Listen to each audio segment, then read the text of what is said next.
सबको नमस्ते और thank you again for joining me today. आज हमारा गीता का 12वें चैप्टर के कंक्लूजन का सेकंड पार्ट है। आज हम अरविंदो घोष के विचारों पे थोड़ी पढ़ेंगे और उस पर बात करेंगे। लेकिन उसके पहले आज जो ही प्रभा जी ने रिक्वेस्ट किया था कि शांति पाठ पे जरा बात करें, तो आइए शांति पाठ पढ़ते हैं और इस पर बात करते हैं। शांति पाठ हम सबको पता है। देव शांतिरंतरिक्षगम शांति ही पृथ्वी शांतिरापः शांतिरौषधय शांति वनस्पतय शांति विश्वे देव शांति ब्रह्मा शांति सर्वगम शांति शांतिरेव शांति सामा शांति रेधि ओम शांति शांति शांति। और सबसे पहले तो ये समझ लेना पड़ेगा कि शांति क्या होता है। शांति का मतलब पीस नहीं होता। शांति का मतलब पीस नहीं होता। शांति का मतलब होता है सम इति तीति, मतलब जैसा है वैसा मेंटेन करिए, जैसा होना चाहिए उसको उस तरह मेंटेन करिए। तो जो बराबर इक्विलिब्रियम मेंटेन करने की बात होती है, शांति का मतलब होता है इक्विलिब्रियम मेंटेन करिए। शांति का मतलब ये नहीं होता कि पीस, वो नहीं होता। अच्छा, हमारा स्क्रीन से वो चला गया है ये नीचे, आप स्क्रीन शेयर फिर से कर लीजिए। तो शांति का मतलब इक्विलिब्रियम होता है। तो अब ये समझ लीजिए, मैं आपको एक एग्जाम्पल देता हूं कि अगर आप सबको पता है, आपने देखी है, फिरकी होती है जो हम हाथ से घुमा के ऐसे फिरकी चलाया करते हैं। ठीक, फिरकी, उसको कुछ और वर्ड, लट्टू नहीं, लट्टू नहीं, लट्टू नहीं, लट्टू तो बड़ा होता है लकड़ी का, छोटी सी जो होती है ना, ऐसे फिरकी चलाते हैं जो घुमाने वाली। अगर हम फिरकी को चलाते हैं ना अच्छी स्पीड से, तो वो बराबर एक स्पीड से चलती है और घूमती रहती है और बिल्कुल टिकी रहती है अपनी जगह पर। वो इक्विलिब्रियम है। जब उसकी स्पीड खत्म हो जाती है तो लुढ़क जाती है, फिर वो गिर जाती है, फिर वो इक्विलिब्रियम मेंटेन नहीं होता। तो वो जो इक्विलिब्रियम की स्टेज है ना, वो है शांति। उसको कहते हैं शांति। कि हम शांति क्या कहते हैं, अगर ये पृथ्वी, अगर ये सारा सिस्टम, अगर ये सारा यूनिवर्स ठीक चलता रहेगा, तो हम लोगों के अंदर भी सब कुछ ठीक चलेगा। हमारी दुनिया, हमारा जहान, हमारी संस्कृति सब ठीक चलेंगे। तो यहां पर प्रार्थना में शुरू होती है देव शांति अंतरिक्ष गम। सो पहली शांति देव की, यानी कि देवलोक की, द्यूलोक की। उसके बाद की शांति अंतरिक्ष की। उसके बाद की शांति पृथ्वी की। करेक्ट। ये तीनों हो गए। तो हमने द्यू, अंतरिक्ष और पृथ्वी, हम तीन लोक ही मानते हैं। तो जब हम तीन लोक मानते हैं और ये तीन लोगों की शांति की हम प्रार्थना करते हैं, तो द्यूलोक तो वो लोक है जहां पर सारे के सारे एटम्स या परमाणु या अणु तैयार होकर अपना काम, अपना रूप लेकर सारा का सारा क्रिएशन का काम करते हैं। जैसा कि सूर्य भी द्यूलोक में है, सन। तो वो वाला लोक जो है, वहां पर वो सन को तैयार होना, सन के अंदर हीट रेडी करना, सन की वेव्स रेडी होनी, ये सारी शक्तियां और बाकी की भी जितनी शक्तियां हैं, जो भी अणु परमाणु दुनिया में आके हमारे लिए कुछ भी करते हैं, वो सबका जो पावर सोर्स है वो द्यूलोक में तैयार होता है। तो वो द्यूलोक परमात्मा बनाता है, जिसमें वो ये सारे काम करके इसको मैन्युफैक्चरिंग के लिए रेडी करता है। या यूं कहा जाए, रॉ मटेरियल रेडी होता है सब चीजों का। तो रॉ मटेरियल बनना शुरू हो जाता है द्यूलोक के अंदर। तो हम चाहते हैं कि परमात्मा द्यूलोक का इक्विलिब्रियम बना रहे। उसी तरह से हम चाहते हैं फिर अंतरिक्ष लोक का इक्विलिब्रियम बना रहे। अब अंतरिक्ष वो लोक हैं जिसमें ये सब चीजें, जो ताकतें, जो एटम्स या जो रेज आती हैं द्यू से, अंतरिक्ष में उनका फॉर्मेट या उनका साइज और सब उनका तरीका चेंज हो जाता है, क्वालिटी चेंज हो जाती है। तो अंतरिक्ष में जो आप एटम्स आते हैं द्यू से, वो उनमें अग्नि आएगी, पानी आएगा, वायु आएगी, क्या आएगा, वो एटम्स अपना अपना अपना अपना फॉर्मेट उस तरह बना के उनके अंदर वो क्वालिटीज पूरी तरह भर जाती हैं अंतरिक्ष में। तो अंतरिक्ष लोक भी ऐसा लोक है जो कि हमारे लिए सारी चीजों को प्रोवाइड करता है। अब कभी इसके ऊपर स्टडी करेंगे तो मैं द्वीप और अंतरिक्ष के अंदर परमाणुओं की स्थिति कैसी होती है, क्या होती है, इस पर बात कर सकता हूँ कभी। लेकिन उसके बाद क्या होता है कि जो सारी चीजें पृथ्वी लोक में आती हैं तो हमारे ऊपर असर करती हैं। तो वो एटम्स जो कि वहां पर द्यूलोक में जिन्होंने पानी का ग्रहण किया था, वो पृथ्वी लोक में आकर, या अंतरिक्ष में पानी का ग्रहण किया था, पृथ्वी लोक में आकर वो जल बन जाते हैं। तो हमारे ऊपर बारिश की तरह बरसते हैं, बर्फ की तरह बरसते हैं, जो भी होता है आते हैं नीचे, ओस की तरह भी आते हैं। तो ये सारे वो परमाणु उस तरह बन जाते हैं। तो पृथ्वी लोक में आके वो हमारे लिए इफेक्टिव हो जाते हैं। तो हम पृथ्वी लोक के इक्विलिब्रियम की प्रार्थना कर रहे हैं कि हे परमात्मा, द्यूलोक की शांति यानी कि बैलेंस, इक्विलिब्रियम बना रहे, अंतरिक्ष का इक्विलिब्रियम बना रहे, डिस्टर्ब ना हो, और पृथ्वी लोक का भी हमारा इक्विलिब्रियम बना रहे। फिर वही बात, शांति का मतलब पीस नहीं होता, शांति का मतलब इक्विलिब्रियम, बैलेंस, सम इति तीति, शांति। उसके बाद हम कहते हैं पृथ्वी, द्यू और अंतरिक्ष के बाद आपह। आपह हम नॉर्मली तो जल को कहते हैं, पानी को कहते हैं, या किसी भी लिक्विड को कहते हैं। कोई भी चीज लिक्विफाइड जो होती है उसको आपह कहते हैं। लेकिन आपह कहा जाता है एक्टिव हुए हुए परमाणुओं के समूह को, वो ग्रुप, ग्रुप ऑफ एटम्स जो कि एक्टिव होके कोई भी काम करता है हमारे लिए। तो वो आपह वायु भी हो सकते हैं, वो आपा हमारे लिए जल भी हो सकता है, वो आपा हमारे लिए पृथ्वी के परमाणु भी हो सकते हैं, आपे हमारे लिए अग्नि वाले परमाणु भी हो सकते हैं। तो आपा की प्रार्थना हम करते हैं क्योंकि जो परमाणु पृथ्वी लोक पर आ जाते हैं तो फिर वो आपह का रूप धारण करके, यानी कि एक्टिवेटेड एटम्स, हमारे काम में यूज होने लगते हैं। तो हम परमात्मा से प्रार्थना करते हैं कि हे प्रभु, जिस तरह द्यूलोक और पृथ्वीलोक और अंतरिक्ष लोक में हमने आपसे शांति की प्रार्थना की थी, इसी तरह हम शांति की प्रार्थना आपह के लिए कर रहे हैं। अब जो आपह होता है वो हमको क्या प्रोवाइड करते हैं? वो हमको औषधि प्रोवाइड करते हैं, वो हमको हेल्थ प्रोवाइड करते हैं, हमको जीने का साधन प्रोवाइड करते हैं, हमको खाना पीना सब प्रोवाइड करते हैं। एक बूंद पानी, एक बूंद दूध की, एक बूंद खाने की, जो भी हमारे शरीर में जाती है वो सब हमारे लिए औषधि है। औषधि मतलब हमारे लिए मेडिसिनल है, हमारे ग्रोथ में पार्टिसिपेट करती है। तो हम फिर परमात्मा से कहते हैं कि ये जाओ आप सारे के सारे हैं, ये सब के सब आप हमको औषधि प्रोवाइड करें। तो वायु भी हमको औषधि देती है क्योंकि हमको प्राण देती है, अग्नि भी औषधि देती है क्योंकि हमारे अंदर अग्नि जलती रहती है हर समय, पेट की अग्नि, आंखों की अग्नि सब जल रही है। तो हमने प्रार्थना की कि प्रभु देव शांतिर अंतरिक्षगम, शांति पृथ्वी, शांति आप, शांति औषधया। फिर हमने प्रार्थना की शांति वनस्पतया।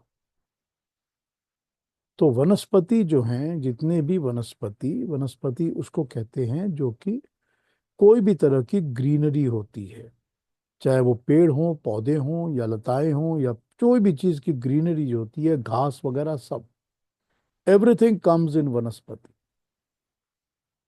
तो हम वनस्पति की शांति चाहते हैं क्योंकि जब तक ग्रीनरी रहेगी हमको ऑक्सीजन मिलता रहेगा। जब पेड़ पौधे मर जाएंगे तो हमको ऑक्सीजन भी नहीं मिलेगी। तो हम इसकी भी शांति, यानी कि इसके भी इक्विलिब्रियम की प्रार्थना करते हैं। फिर शांति विश्वे देवा, शांति ब्रह्मा, विश्वे देवा, इन सब चीजों की प्रार्थना करने के बाद हम सारे के सारे यूनिवर्स की प्रार्थना करते हैं। विश्वे देवा कहते हैं उस सारे के सारे कॉन्सेप्ट को जो परमात्मा ने पूरे ब्रह्मांड में बनाया हुआ है, complete creation of the God. ये वाली दुनिया, वो वाली दुनिया, ये वाला यूनिवर्स, वो सब कुछ मिलाकर ये जितना भी काम है, इस सब को विश्वे देवा कहते हैं। यानी कि उसकी जितनी क्रिएशन है सब विश्व देवा। अब अगर सबके अंदर इक्विलिब्रियम और शांति बन बैलेंस बना रहेगा, तभी तो सारी की सारी ग्रेविटी और चुंबकीय शक्तियां काम करेंगी ना। मैग्नेटिक फोर्सेस, ग्रेविटेशनल फोर्सेस सब ठीक काम करेंगी अगर सबका बैलेंस बना रहेगा। बिगड़ जाएगा तो हमारा अर्थ का बैलेंस बिगड़ जाएगा, सब कुछ का बैलेंस बिगड़ जाएगा। तो विश्व देवा की शांति, विश्व देवा का बैलेंस, इक्विलिब्रियम बना रहे। और फिर अगला आ जाता है ब्रह्मा। ब्रह्मा वो है जो कि सब चीजों का क्रिएटर है, जो बनाने वाला है। तो हम यहाँ पर बनाने वाले ब्रह्म की प्रार्थना करके शांति की प्रार्थना करते हैं, क्योंकि ऊपर जितनी चीजें हमने बनाई हैं, बताई हैं, दीव, अंतरिक्ष, पृथ्वी, आपर, औषधि, वनस्पति, सब वो ब्रह्म बना रहे हैं। सब परमात्मा ब्रह्म ही बना रहे हैं। तो जब आप ये सब बना ही रहे हैं और हम सब चीजों की प्रार्थना कर रहे हैं, तो हम आपकी प्रार्थना, आपके लिए भी शांति की प्रार्थना करते हैं। शांति सर्व शांति रेव, सर्वम शांति, हर चीज की हम इसी तरह शांति की प्रार्थना करते हैं। शांति इक्विलिब्रियम, शांति बैलेंस्ड स्टेट, शांति जैसा उचित ठीक होना चाहिए वैसा ही चलता रहे। तो सब चीजों की, सर्व मतलब सब कुछ, कि हम शांति की प्रार्थना करते हैं।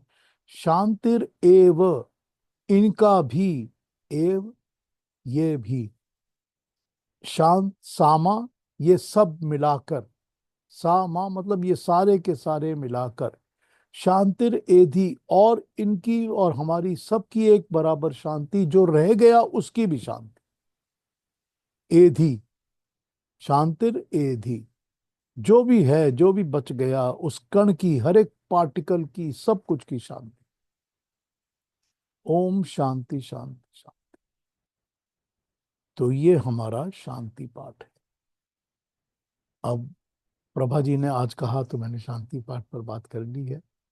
और एनी जी का इतना इतना इतना अच्छा काम है कि उन्होंने शांति पाठ हमारा स्क्रीन के ऊपर शेयर कर लिया इमीडिएटली। तो बहुत अच्छा हुआ ये। अब आप लोगों ने इसके बारे में कुछ पूछना हो तो मुझसे पूछ लीजिए। अगर कोई वर्ड समझ में नहीं आया हो, कोई दोबारा समझना हो तो समझ लीजिए। मैं फिर से बता देता हूं आपको, शांति का मतलब पीस नहीं होता। शांति का मतलब होता है प्रॉपर मेंटेन्ड बैलेंस या इक्विलिब्रियम, जो होना चाहिए वैसा। ठीक है। Thank you Piyush ji very much. मैं शांति का मतलब मेरे को समझा दिया, ये समझ में आ गया, बहुत अच्छा। Thank you. Thank you Prabha ji, आपने ही पूछा था तो अच्छा हुआ। हाँ, इसीलिए पूछा था, मेरे को मैं शांति को शांति ही समझ रही थी। देखिए, हमारे सब शरीर, हम सब समझ रहे थे, हम सब जो वही समझ रहे जो हाँ शरीर हाँ। शरीर होता है ना, बॉडी होती है ना, जी जब तक बॉडी का सारा कुछ ठीक चलता है ना, तो हमको शांति रहती है ना। जी वो शांति तभी रहती है जब हमारा ब्लड भी ठीक चलता रहे, प्रेशर भी ठीक रहे, अंदर खाना भी ठीक हजम हो जाए, दिमाग का बैलेंस भी ठीक रहे, ताकत भी शरीर में ठीक रहे। उसको कहते हैं शांति। शांति का मतलब नहीं होता कि चुपचाप बैठ जाए या पीस हो जाए, या ये शांति नहीं होती। शांति का मतलब ही होता है कि प्रॉपर बैलेंस स्टेट मेंटेन हो, और उसी के ऊपर ये पूरा ठीक चले। वो है हाँ, हमारी शांति। अक्सर तो हम सब लोग वही शांति का मतलब वही दूसरा पीस ही समझते हैं। हाँ, वो सबको अंग्रेजी अब सिखाई आज पता सिखाई चला। गई है। अंग्रेजी सिखा सिखा के दिमाग खराब किया हुआ है। दिमाग खराब कर दिया है। हाँ, नहीं, नहीं, बहुत इसका अच्छे से। मतलब, हाँ, इसका मतलब पीयूष जी ने बताया था, स्टार्टिंग में भी बताया था इक्विलिब्रियम होता है। जब स्टार्ट किया था ना हमने ये गीता का, अच्छा, तब भी तब भी समझाया था। हाँ। शांति का। हाँ। शांति का मतलब यही होता है कि जो इक्विलिब्रियम बैलेंस। जो होना चाहिए, उचित बैलेंस जो होना चाहिए, कुछ। वो मेंटेन्ड रहे। हाँ जी। मतलब पृथ्वी जो है अपनी धुरी पे घूम रही है, ये उसी तरह घूम, हम्म जो पार सारी की सारी धुरी घूमने के बाद सूरज का चक्कर लगा रही है, उसी तरह लगाए। हम्म जितने हम्म प्लैनेट्स चल रहे हैं, जिनके आपस में बैलेंस मेंटेन्ड है, वो उसी तरह मेंटेन्ड रहे। मत, ये सब कुछ बिना शांति। विघन के सब काम हो जाए। बिल्कुल, हाँ। ये है शांति। वेरी इसका गुड। ये होता है शांति का मतलब। ठीक है ना। हाँ जी, और कुछ थैंक यू कुछ पीयूष जी, पूछें, कोई थैंक यू। पूछेंगे, कुछ कोई पूछेंगे इसके बारे में और कुछ? तो आइए अगले इस पे आ जाते हैं जो हमने पढ़ना है, नेक्स्ट पार्ट जो हमारा अरबिंदो का पार्ट है गीता का।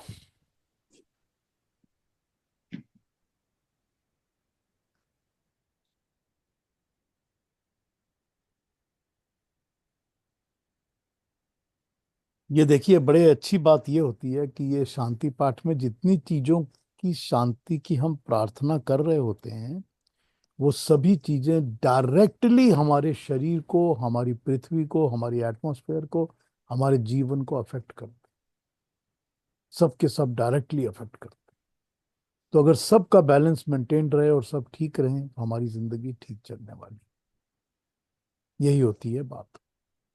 और हम अपनी जिंदगी ठीक चलाने के लिए ही प्रार्थनाएं किया करते हैं।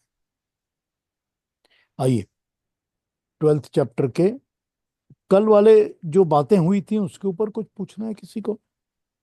जो कल बातें हुई थी सगुण निर्गुण की, या सगुण से निर्गुण तक आने की, या और ऐसी बातें जो हुई।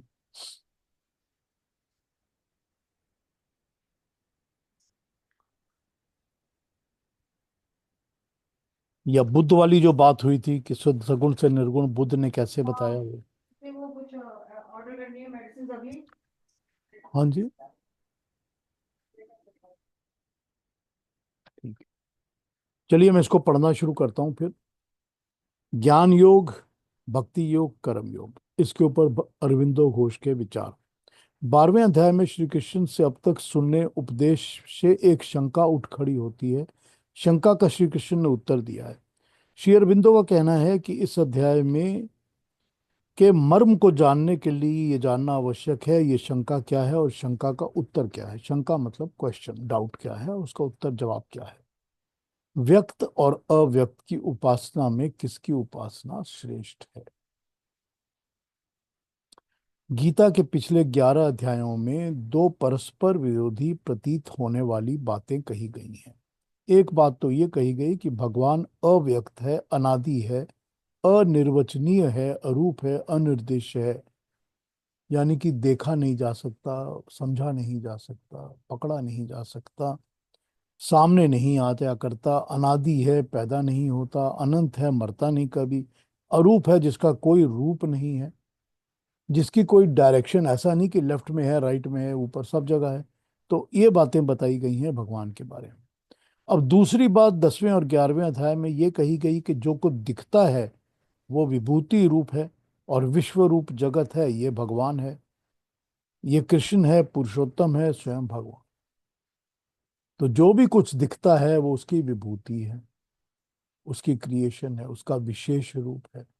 और उसके बाद परमात्मा ने अपना विराट रूप तो दिखाया ही है, तो विराट रूप भी परमात्मा का है। तो ये दो अलग अलग बातें बताई गई हैं। अब अनिर्वचनीय परमेश्वर और कृष्ण पुरुषोत्तम, इन दोनों में से गीता ने भेद किया है। कहा है आत्मनि अथोमयी, इसका अर्थ है आत्मा में और मुझ में। आत्मनि, आत्मा में, अथोमयी, मुझ में। आत्मनि का अर्थ है अव्यक्त, अनादि, अनिर्वचनीय, अरूप परमेश्वर। जो आत्मा होती है वो तो कभी दिखती नहीं है, वो तो अव्यक्त ही रहती है, वो तो अनिर्वचनीय है और अनादि है, हमेशा ही होती है, उसका कोई बिगिनिंग होती ही नहीं है। तो आत्मनि से उसने कहा कि वो अव्यक्त, अनादि है, अरूप परमेश्वर है। मई का अर्थ है व्यक्त, सामने दिखने वाला परमेश्वर, या विभूति, या विश्वरूप, या पुरुषोत्तम। गीता ने इन दोनों रूपों में स्वयं भेद दिखा दिया है। अर्जुन को परमेश्वर का स्वरूप अव्यक्त का बताया गया था, फिर परमेश्वर के व्यक्त रूप का दर्शन करा दिया गया, परंतु ये बात तो उसके मस्तिष्क में गड़ चुकी थी कि ये व्यक्त रूप भी उसके अव्यक्त रूप की ही झलक है। उसका वास्तविक रूप अव्यक्त है, क्योंकि वो वास्तविक है इसीलिए वही महान है, श्रेष्ठ है। ये व्यक्त रूप उसका अव्यक्त की तुलना में छोटा या हीन है, उससे श्रेष्ठतर या उससे ऊपर नहीं हो सकता। अर्जुन पूछता है कि ये व्यक्त सगुण रूप जो उस अव्यक्त निर्गुण का प्रतिबिंब है। अव्यक्त की निर्गुण की अपेक्षा श्रेष्ठतर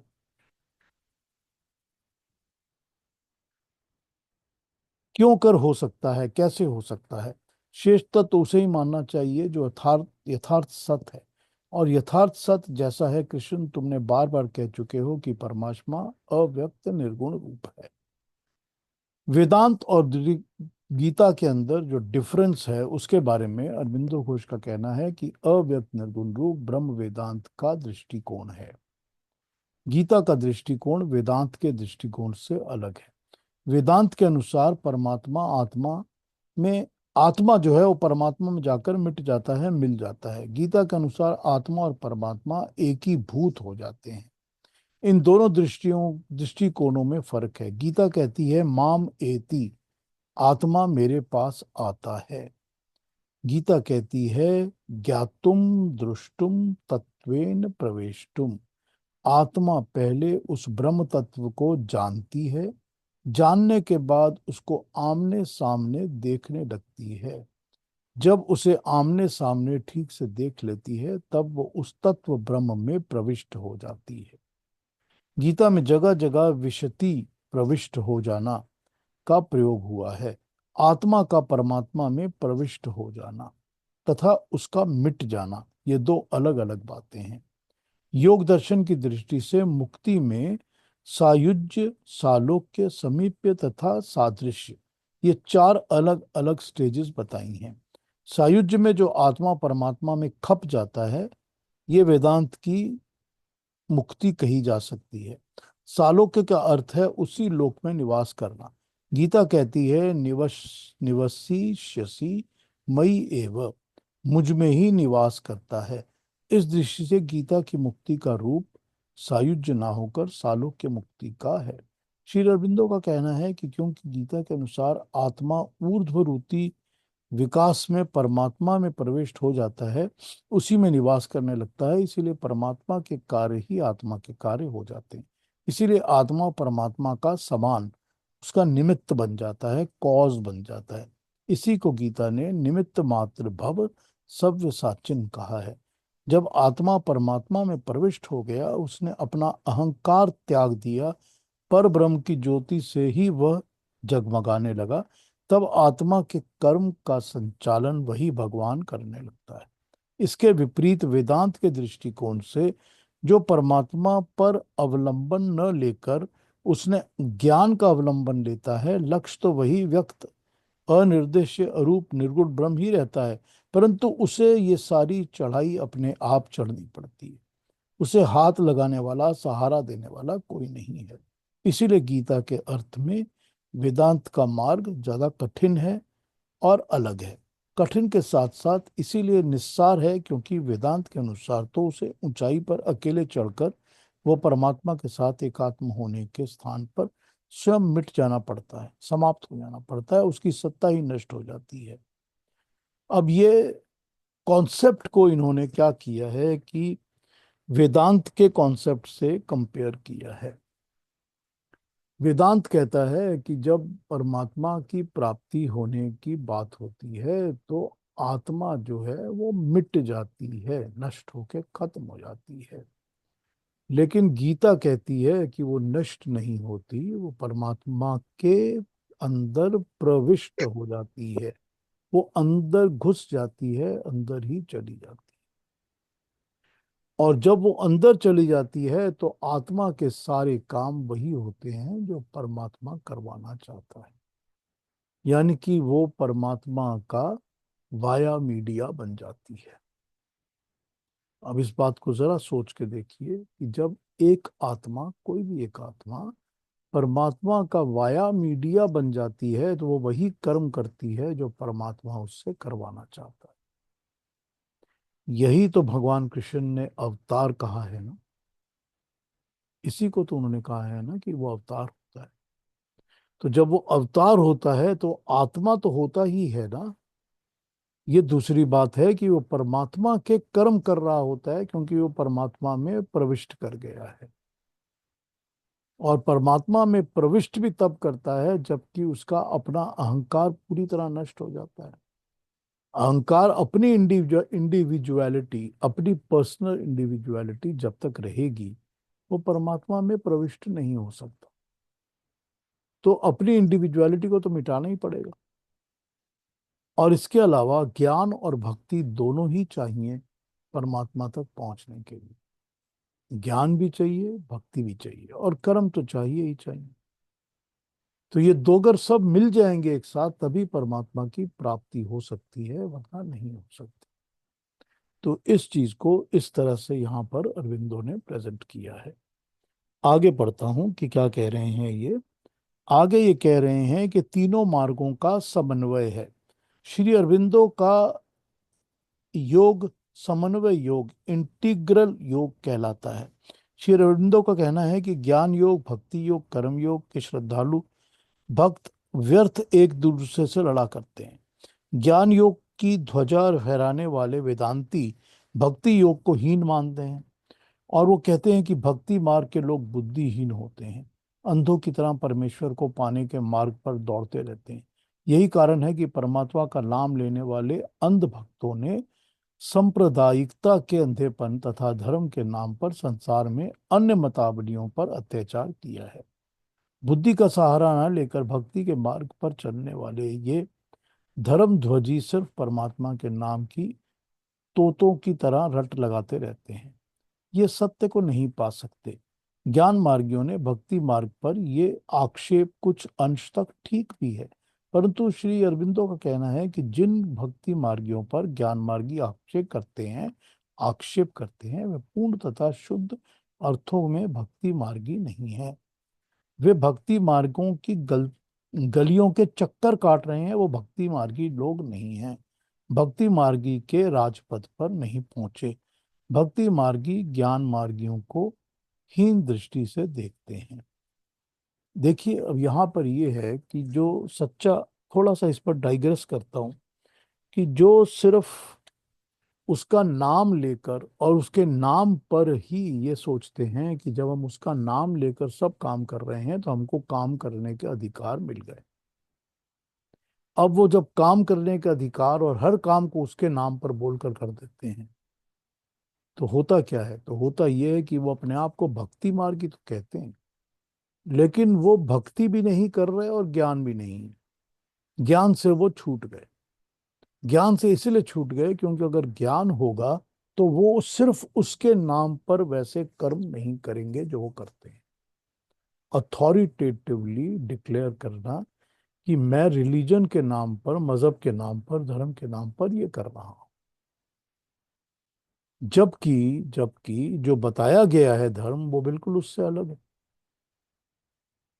क्योंकि जब आप किसी भी कॉमन डिनोमिनेशन, किसी भी नॉर्मल लोगों के ऊपर, आम इंसानों के ऊपर अपनी अथॉरिटी को जमाना शुरू करते हो तो उसका मतलब हो जाता है कि आप ज्ञान मार्ग और भक्ति मार्ग को तो फॉलो कर ही नहीं रहे। उसका नाम लेकर जुल्म कर रहे हो तो उसका मतलब थोड़ी कि जुल्म जस्टिफाई हो गया। कोई भी एक्ट उसका नाम लेके करने से जस्टिफाई तो नहीं हो जाता ना। तो ये जो है अपने आप को भक्ति मार्ग कहने वाले लोग, ये भक्ति मार्ग के मार्ग पर तो चले ही नहीं हैं। ये सिर्फ उसके नाम के बहाना लेकर अपने अहंकार की पूर्ति कर रहे हैं, अपने पर्पस की, अपने मतलब की पूर्ति कर रहे हैं उसका नाम। ये यहां पर भक्ति मार्ग के बारे में समझाया है। आगे बताता हूं आपको क्या कह रहे हैं।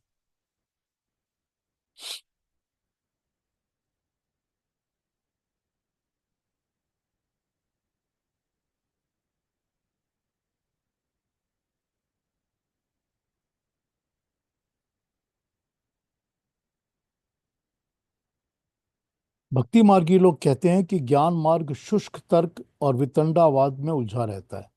सत्य का सामने खड़ा हुआ दिखता तो है लेकिन सत्य में फंसा ही रहता है, आगे बढ़ता नहीं। भक्ति मार्गियों का कहना है कि भक्ति का अर्थ अंध भक्ति नहीं होता। गीता में भक्त के 3 भेद किए गए हैं। कहा गया है आर्त, अर्थाती और जिज्ञासु। जो दुखी पीड़ित होकर भगवान की शरण में जाता है, दुखी होता है, पीड़ित होता है उसको ईश्वर की, परमात्मा की याद आती है, उसको आर्त कहते हैं।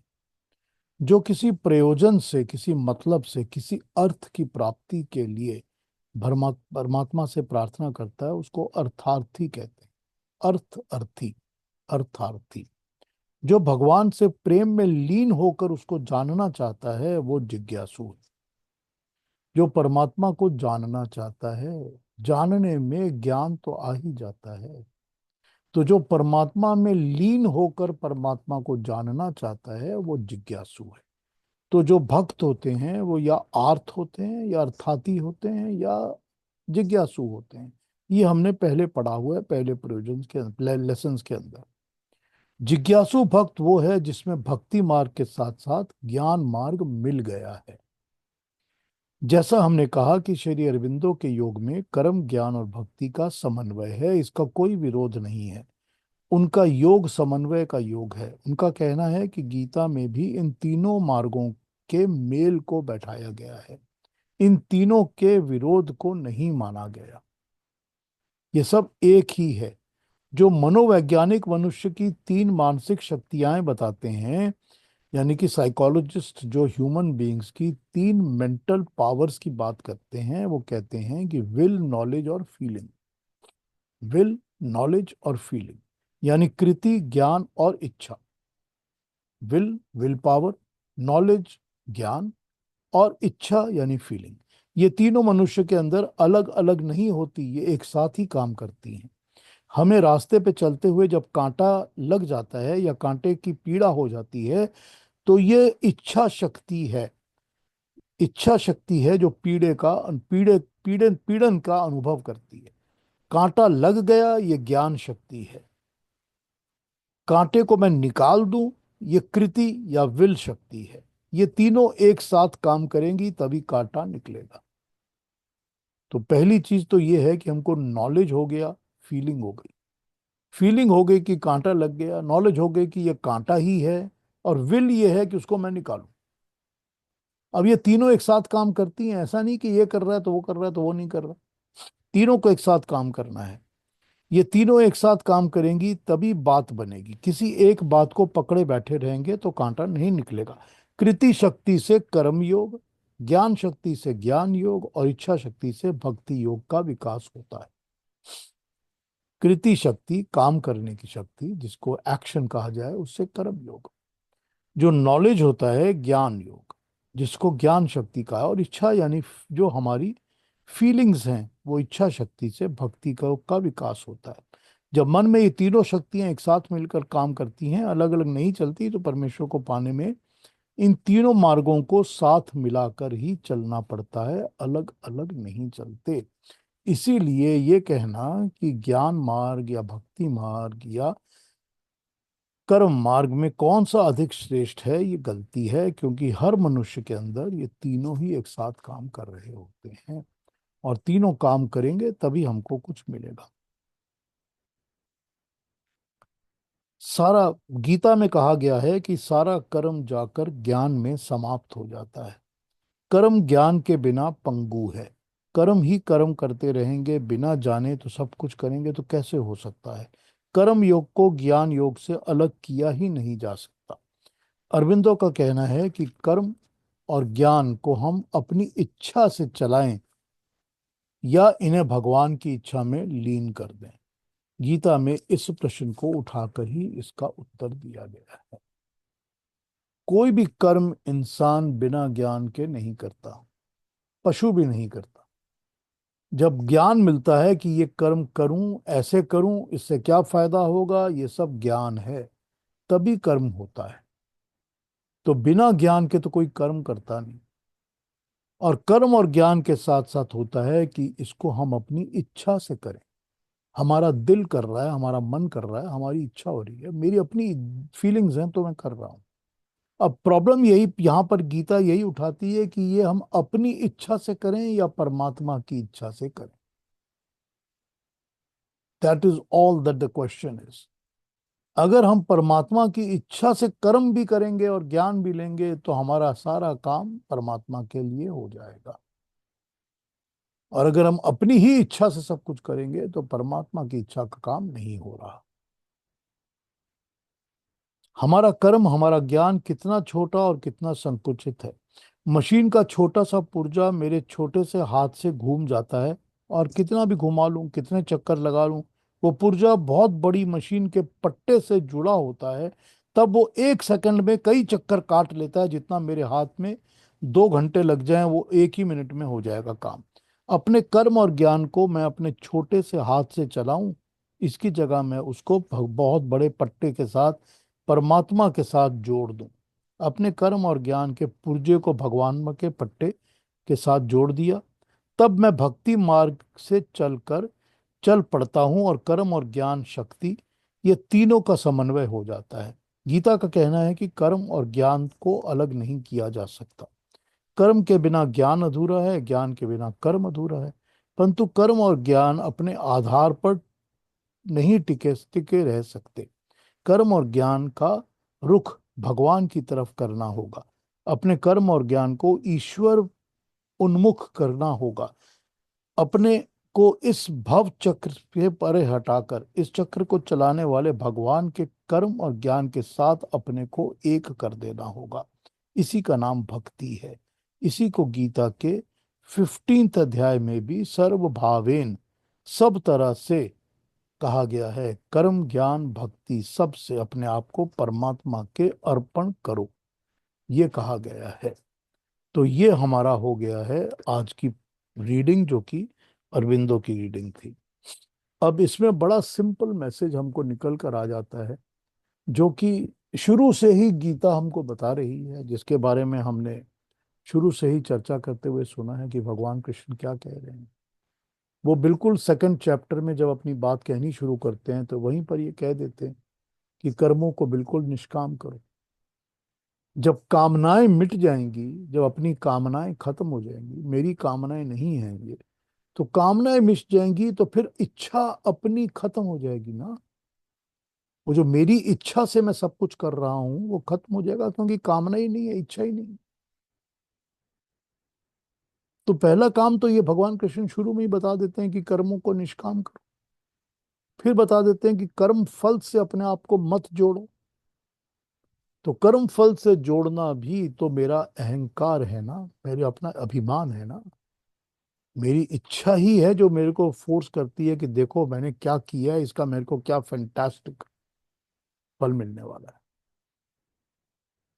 मैं तो हर साल नंबर 1 आता हूँ, इस साल भी नंबर 1 आऊंगा। तो जो नंबर 1 है ना, वो कर्म फल की इच्छा है, जिसके साथ मैं जुड़ा हुआ हूं, मेंटली भी, इमोशनली भी। तो फिर वही बात कि इच्छा को वहां से हटा दो, तो कर्म फल के साथ जुड़ने की जो कामना है उसको भी खत्म कर दो। और उसके बाद सब कर्म वो करो जो कर्म परमात्मा के कर्म लगते हैं। यानी वो बता ही रहे हैं आपको शुरू से, सबके भले के लिए काम करो। सर्वभूत, जितने लोग, जितनी दुनिया में चीजें पैदा हुई हैं, सबके अच्छे भले के लिए काम करो। और फिर बताती है धर्म संस्थापनार्थाय, धर्म की संस्थापना के लिए अपने आप को लगा दो। ये तो यही बता गए ना, यही तो परमात्मा के कर्म है ना, जिसके साथ जुड़ जाएंगे। तो या तो जैसे कि पिछले किसी एक चैप्टर में अरविंदो ने बताया था कि या तो हम प्रकृति के साथ जुड़कर अपने लिए छीना झपटी करके लड़ाई झगड़ा करते रहते हैं, और या हम उसके साथ फ्लो करके आनंद लेते हैं। जिस रॉ में वो बह रहा है उसी रॉ में हम बहने लगते हैं। तो या तो हम उस मशीन का पार्ट बने हुए हैं, जो कि बहुत बड़ी मशीन है, और उसमें हम इंजॉय करके उसी की स्पीड पे चल रहे हैं, और या हम एक छोटा सा पुर्जा बन के इधर उधर खड़ खड़ खिड़खिड़ करते हैं। तो यही सारी की सारी बात यहाँ समझाई है इन्होंने, कि इन तीनों मार्गों में कोई फर्क नहीं है। कि आप कह लो कि मैंने कर्म योग लेना है, या मैंने ज्ञान योग लेना है, या मैंने भक्ति योग समझना है, इनमें आपस में कोई फर्क नहीं। कोई भी कर्म बिना ज्ञान के नहीं होता, और ज्ञान भी तब पूरा होता है जब उसको प्रैक्टिकली कर्म में उतारा जाता है। और ये दोनों ज्ञान और कर्म जो हैं, ये इच्छा शक्ति से ही चलते हैं। तो ये इच्छा शक्ति मेरी होगी, या इच्छा शक्ति वो जो परमात्मा की है, जो इसमें बताया जा रहा है कि ये ईश्वरीय शक्ति है, इसको मानकर इसके ऊपर चलो। तो जो भक्ति मार्ग बताया गया है वो भक्ति मार्ग इसी तरह से बताया गया है कि भक्ति का मतलब ये है कि उस परमात्मा की इच्छा में अपनी इच्छा को एक कर लो। जब उसकी इच्छा में अपनी इच्छा को एक करोगे तो कर्म और ज्ञान सब ठीक हो जाएंगे। कर्म भी शुद्ध हो जाएंगे क्योंकि परमात्मा की इच्छा के अनुसार होंगे, और ज्ञान भी शुद्ध हो जाएगा क्योंकि वही उसका ही ज्ञान होगा, उससे मिला हुआ ही ज्ञान होगा। तो वही बात जो पहले बताई गई थी कि जो आत्मा इस तरह से कर्म करेगी वो आत्मा परमेश्वर में प्रविष्ट होगी, और प्रविष्ट होने के बाद वो आत्मा भी परमात्मा के कर्मों के अनुरूप ही सब कुछ करेगी। तो जब ये काम शुरू हो गया कि हम उसकी इच्छा से ही सब कुछ कर रहे हैं, तो हम तो उसके उसमें प्रविष्ट हो गए ना, तो हम तो उसमें उसके अंदर ही चले गए ना, फिर हम उसमें ही समा गए। फिर तेरा मेरा खत्म हो गया ना सारा, इसमें कोई तेरा और मेरा बचा ही नहीं, सब उसका ही है। जो तेरा वो मेरा, इसमें कोई तेरे मेरे का झगड़ा खत्म हो गया। तो इस बैलेंस को बनाने के लिए यही गीता यहाँ हमको समझा रही है। यही हमको अरविंदो घोष के विचार से समझ में आती है बात। तो अब आपने कुछ पूछना हो, कहना हो तो कह लीजिए, दोबारा समझना हो तो मुझे पूछिए, मैं दोबारा समझा दूंगा बात को। हाँ जी, पूछिए, जो भी पूछना हो क्वेश्चन पूछ सकते हैं अब आप। अभी जो आपने पढ़ के बताया, इतनी आसान मिसालें हैं ना, समझ में आ जाता है। तो फिर मुश्किल क्यों होती है इस रास्ते पे चलने में? हाँ हाँ। ये तो आराम से समझ में आ रहा है। मुश्किल मुश्किल होती है अहंकार के कारण, मुश्किल होती है मैं के कारण। मैं कैसे अपने मैं को मिटाकर उसके साथ मिला लूं, मुश्किल तो वहां होती है ना। फिर मैं कैसे क्योंकि बचेगा। हाँ, कितना आसान रास्ता बता रहे हैं समझने के लिए, और समझ में भी आ रहा है हमें किस तरह जुड़ना है, फिर भी क्यों नहीं समझ रहे होते? यही तो मुश्किल है, क्योंकि प्रैक्टिकल में करने में तब सारा रास्ता मुश्किल लगता है, क्योंकि हम अपना मैं हटाना ही नहीं चाहते। क्योंकि मैं कैसे कर्मों को उसके हिसाब से करूं, कैसे मैं कर्म फल की आशा पूरी तरह से छोड़ दूं, कैसा मैं सारा कर्म जो है वो समभाव से सारे लोगों के लिए एक बराबर, सब प्राणियों के लिए एक समझ के करूं। कैसे मैं लोगों के कल्याण के लिए ही सारे कर्म करूं, अपना करूं ही ना कुछ, कैसे हो सकता है। यही तो मुश्किल है ना बहुत करने। इन्हीं चीजों को तो मानने और करने में मुश्किल होती है ना। हाँ जी, this was my question some time back. वही दो बार पूछा था हमने। ये इम्प्लीमेंटेशन जितना आसान लगता है उतना ही इम्प्लीमेंटेशन मुश्किल होता है। So I thought that was it was only with me. So people are feeling the same way. No, everybody feels the same thing. Implementation is very difficult. या But the जितना आसान लगता है यार। implementation has to start from some point. Correct correct आपको correct. कहीं ना कहीं से उसको पकड़ के शुरू करना पड़ेगा, तभी आप कर सकें। या And then one after the other, it starts becoming easier and easier and easier. But you have to attempt it and do it with conscious mind. Yes yes with And determination. Yes then only it is possible. Yes yes. Thank you. अच्छा लगा वही, मतलब it gives you kind of, okay, I'm not the only one, somebody else also feels the same way. So it is not it's Everybody, not only for me that it is difficult. no, no, No, we are all in every, the same boat. everybody feels the same way. Thank Piyush you, ji, thank Every. you so आपने बताया था कल कि वेदांत जो है वो different interpretations of वेद है। हाँ, तो आज आपने कहा कि वेदांत के अनुसार आत्मा जब मतलब नष्ट हो जाता है, लेकिन shouldn't it be aligned with जो भगवत गीता में कहते हैं कि परमात्मा में मिल जाता है?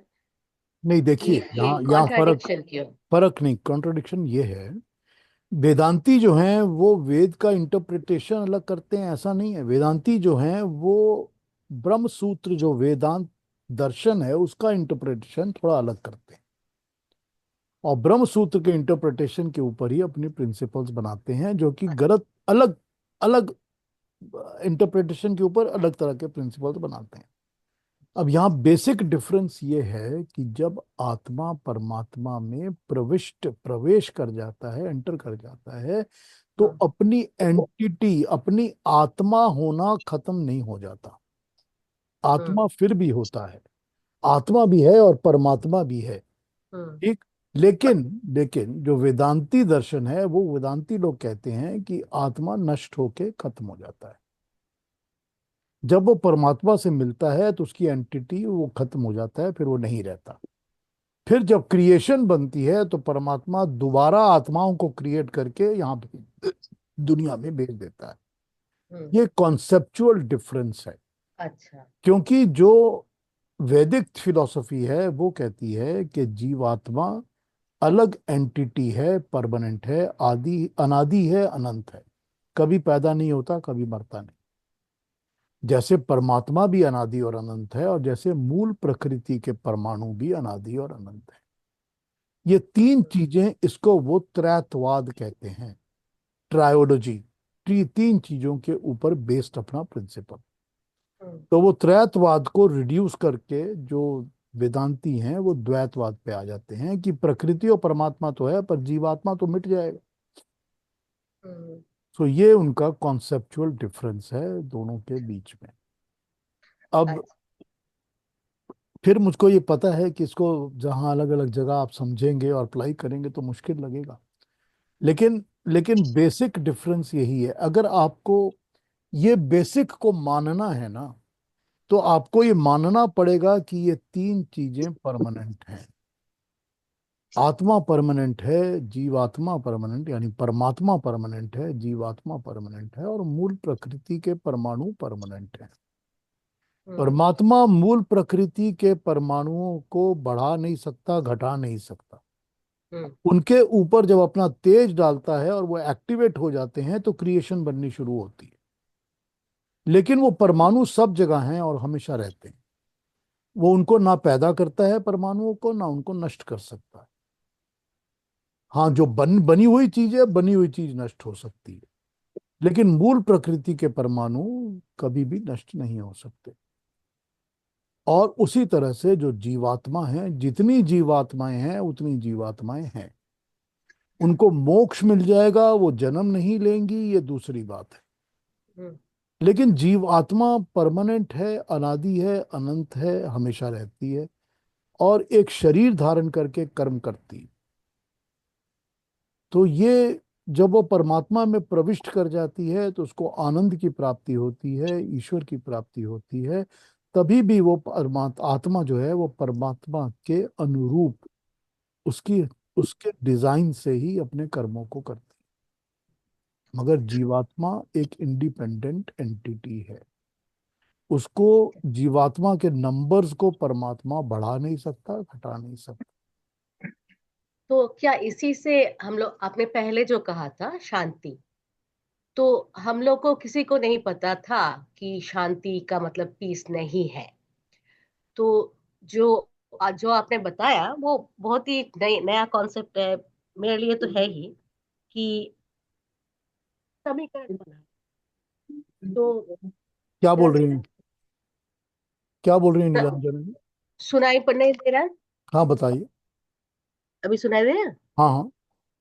हाँ, तो शांति का मतलब समीकरण, मतलब let it go back to the way it was, right? तो अगर, तो ये क्या इसी को राइट है कि सब परमाणु या कुछ है, जहां था वहीं पे है? सॉरी, जब आपकी आवाज बीच में गायब हो रही है, थोड़ा माइक के पास आके बोलें। ट्राई कर रही हूँ। तो does it derive from the fact that जब मतलब आपने कहा कि परमाणु, अणु परमाणु सब कांस्टेंट है, सिर्फ एक्टिवेट होते हैं वो एनर्जी के, अ, उस पे पड़ने के बाद।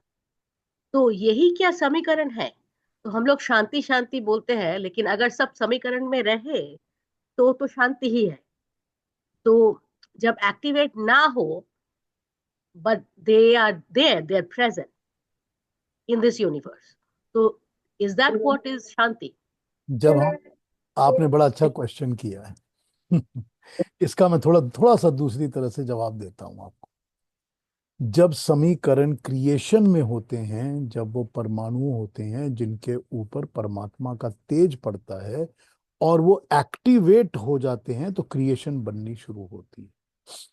तो ये एक समीकरण है कि परमात्मा तुम जैसा तेज डालते हो और उस तेज को डालकर जिस तरह से तुम इस क्रिएशन को बनाते हो या इस क्रिएशन को चलाते हो, उसी तरह से अपनी इस क्रिएशन को चलाओ, हम ये कहते हैं।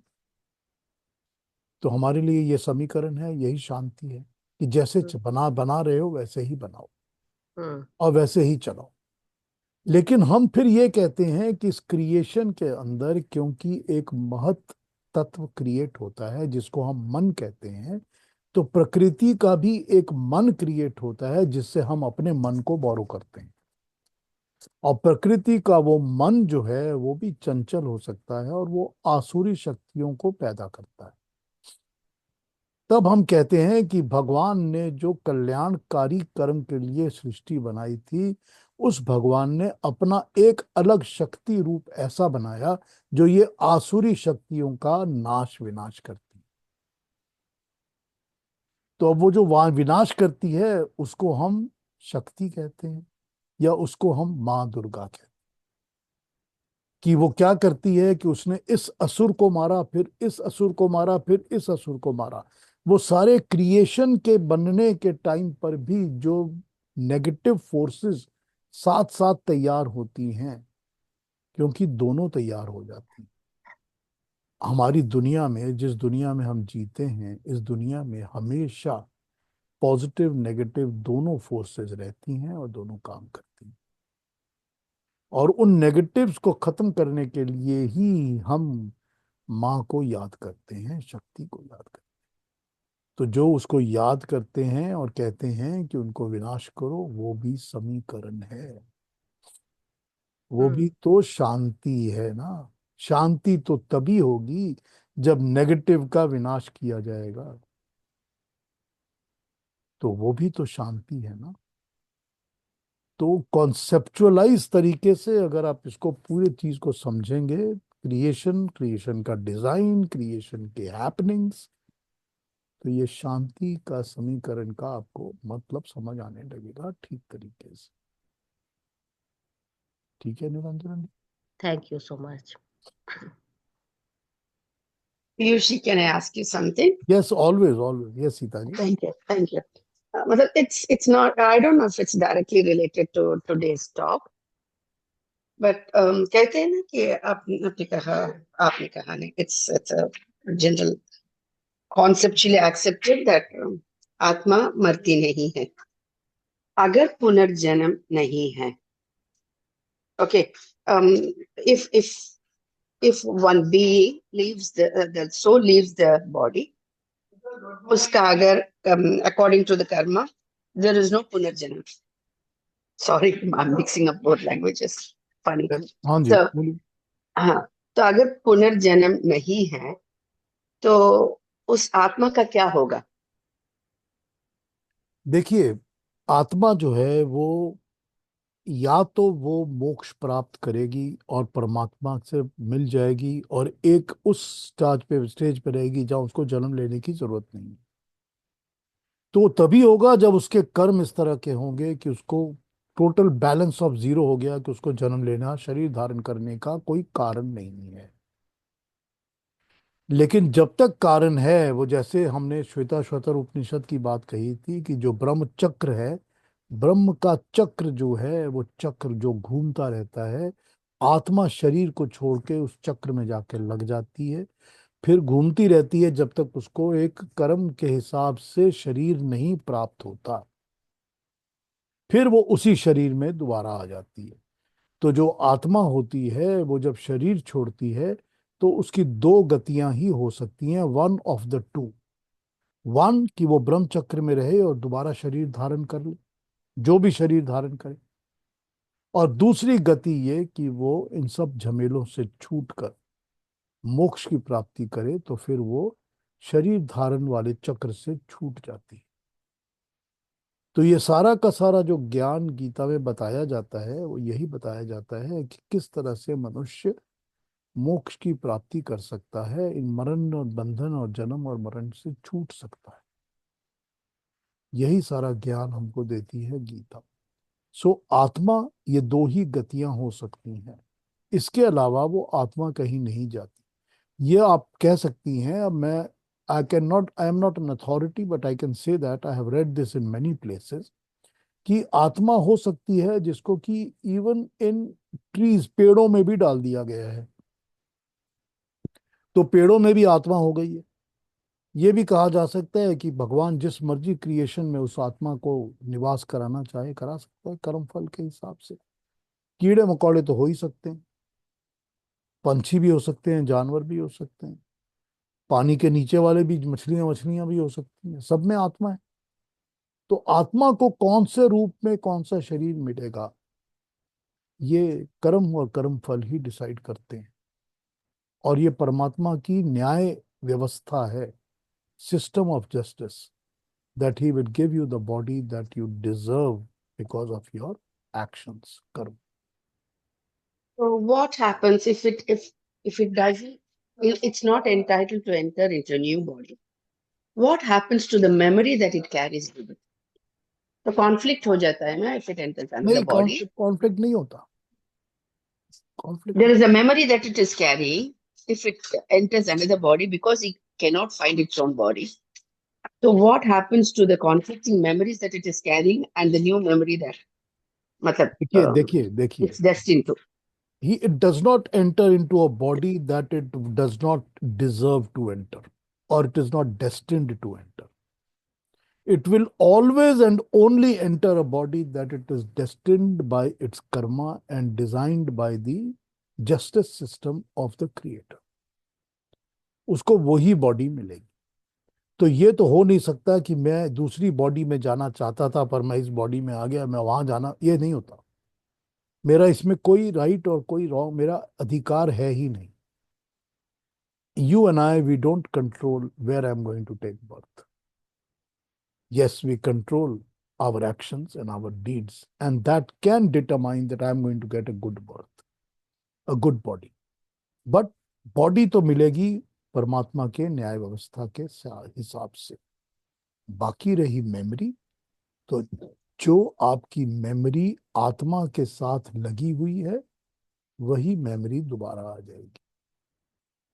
मैं ऐसी एक आत्मा हूं जिसको कि मीठा खाना बहुत अच्छा लगता है, तो जब नेक्स्ट बर्थ आएगा ना, तो पैदा होते ही मेरे को चॉकलेट की जरूरत पड़ जाएगी, मुझे मीठा खाना चाहिए होगा, बिकॉज वो मेरे अंदर लगा हुआ है, that is in my memory. Memory में ये नहीं होगा कि मुझको सिर्फ गुड़ चाहिए, मेमोरी में ये होगा कि मुझको वो एक चीज का स्वाद है दिमाग के अंदर। मेमोरी में ये होगा कि मेरा अहंकार बहुत बड़ा है, तो फिर वो मैं, even if I am born like a bee और अ मॉस्किटो और insect, that memory of ahankar will remain in me. That memory of the taste will remain in me. As a bee, I will go for only sweet things. As an insect, I will look for sweet things. That memory will remain in my atma.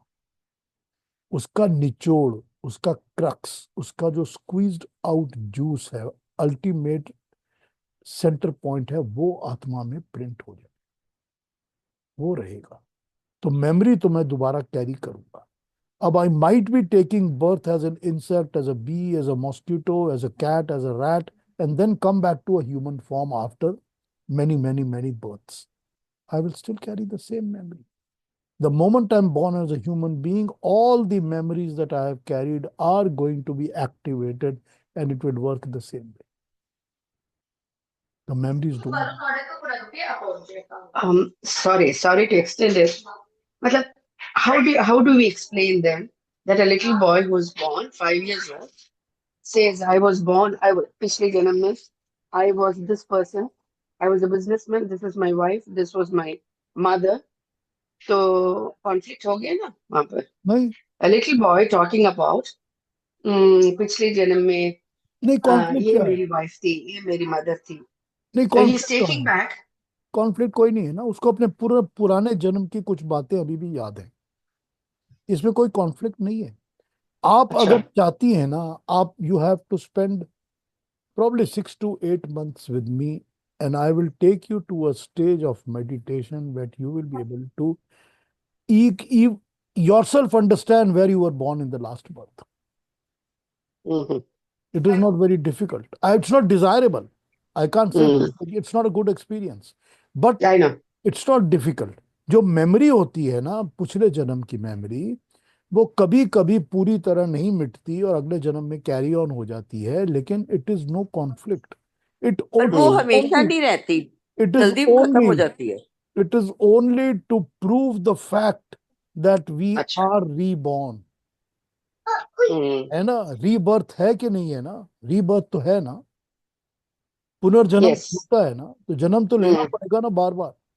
तो जी. ये तो थोड़े से abstract इधर उधर examples मिलते हैं, वो एग्जांपल्स मिलते ही इसीलिए हैं ताकि हमको समझ में आए कि हाँ ये होता है. Okay.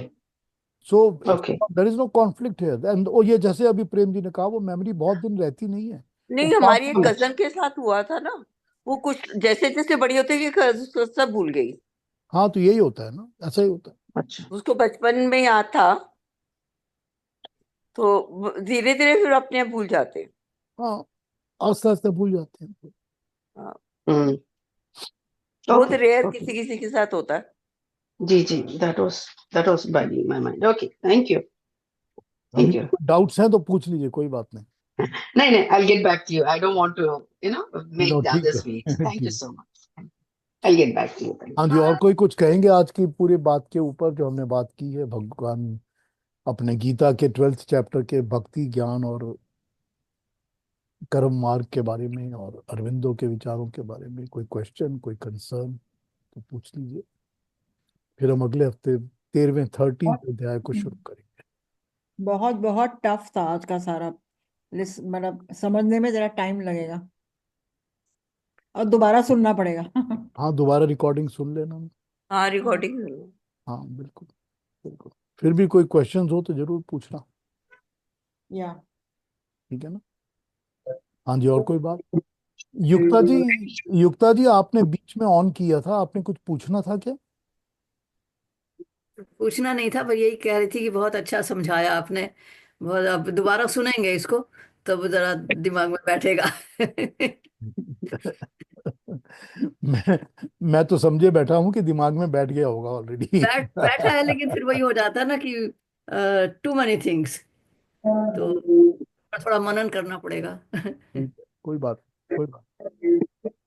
ठीक है फिर. जरा सा भी हाँ हाँ, जरा जो सा भी डिस्ट्रैक्शन हो जाता है ना, जरा सा भी डिस्ट्रैक्शन हो जाता है तो वो कड़ी खत्म, दोबारा से चालू करनी पड़ती है. सही सही सही कहा. ठीक, बिल्कुल ठीक. ये होता है ना, इंदिरा इसीलिए जी तो. कुछ पूछ रही हैं. हाँ, इंदिरा जी भी कुछ पूछ रही है क्या? एक बात मेरे को समझ में आई, वो मैं वो स्टेट कर रही हूँ, और दूसरा एक क्वेश्चन है. कहिए. समझ में ये आया इम्प्लीमेंटेशन के बारे में. If you have to start, you start with baby steps. If you have 10-12 baby steps, it becomes a big step. Then it becomes very easy to ठीक. follow on with the initiatives. ठीक. और question ये है, आपने जो 3 भक्ति मार्ग के जो बताए, जो अर्थ का जो आपने बताया कि जो अर्थ के लिए कि अपने कुछ कामना के लिए पूजा करते हैं, वो तो उनके कर्मफल से उनको वो कम मिला है, तभी वो तो उनको और चाहिए.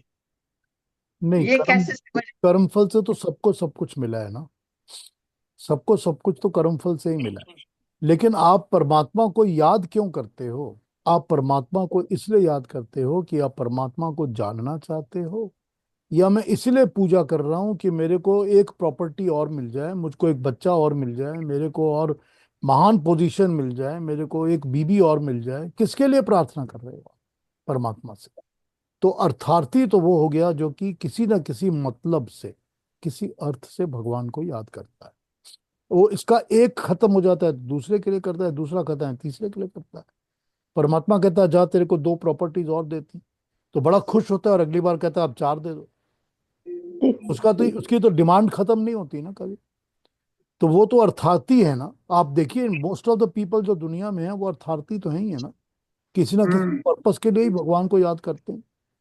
फिर वो होते हैं जो कि दुखी होते हैं, जो दुख में परमात्मा को याद करते हैं। जब बहुत कष्ट होता है तो याद करते हैं ईश्वर दुख मत दो मेरे को, इतना कष्ट हो रहा है। लेकिन जिज्ञासु तो बहुत कम होते हैं जो परमात्मा को ही जानने के लिए परमात्मा से जुड़ते हैं। तो बहुत कम होते हैं ना ऐसे लोग। तो वही तो है जी जो परमात्मा को तो वही प्राप्त करेंगे जो परमात्मा को पाने। उसका अर्थार्थी की जगह यहाँ अर्थ क्या है? यहाँ अर्थ है परमात्मा, कि मुझे और प्रॉपर्टी नहीं चाहिए, मुझे और पैसे, मुझे आप ही चाहिए, बस परमात्मा चाहिए। तो जैसे दूसरी चीजें भी मिलती हैं यहाँ परमात्मा भी मिलेगा, क्योंकि उसके लिए भक्ति कर रहे हो आप। ठीक है ना? जी। तो मेरा सवाल ये था कि जो जो दुख दुख के लिए करते हैं, तो जो वो दुखी है वो भी उनके कर्म फल है ना। तो ये समझ जाएंगे कि कर्म फलों से ही मैं दुखी हूं, तो मुझे अब कर्म फल तो भुगतने ही हैं, लेकिन हे परमात्मा मैं तुझको जानना चाहता हूं। मैं दुखों के अंत के लिए ही प्रार्थना नहीं कर रहा, मैं तेरे को पाने की प्रार्थना कर रहा हूं। मैं तेरे को पाने के मार्ग पे चल रहा हूं। कष्ट तो होते ही रहेंगे जो होंगे, वो तो मुझे मिलने ही है, क्योंकि वो मेरा कर्म फल है। तो ठीक। वो समझ आनी चाहिए, समझ सबको नहीं आती है ना। हाँ तो वही तो रास्ता है ना, वही तो वो दिखाता है ना। जिसको नहीं हाँ समझ में आती उसके मन में भाव तो परमात्मा डालता है। उस भाव को सुनता है कि नहीं सुनता, ये दूसरी बात सही बात, सही बात, समझ में आया आया आया। है। ठीक है ना इंदिरा जी? हाँ जी। हम्म। और कोई बात अभी कुछ और कहेंगे? कोई कहना है, बोलना है? नहीं तो अगले वीक में, नेक्स्ट सैटरडे को मिलते हैं। वैसे ही बहुत अच्छा लगा वो निर्गुण सरगुण, थैंक यू। और आज का थैंक यू। बहुत कनेक्शन। Thank you. अभी और भी भक्ति, अभी भी भक्ति दिमाग में कोई क्वेश्चंस आए, और फिर सुनने के बाद, अगर मेरा रिकॉर्डिंग सुनने के बाद भी कुछ दिल में आए तो पूछ लीजिए जरूर, हेजिटेट मत करिए। ठीक है? जी। बहुत बढ़िया। नमस्ते। नमस्ते। नमस्ते जी। अपना थैंक यू अपना ध्यान पीयूष जी। रखिए, खुश रहिए। चलिए। Thank thank you you. Very much. Thank you very much. नमस्ते।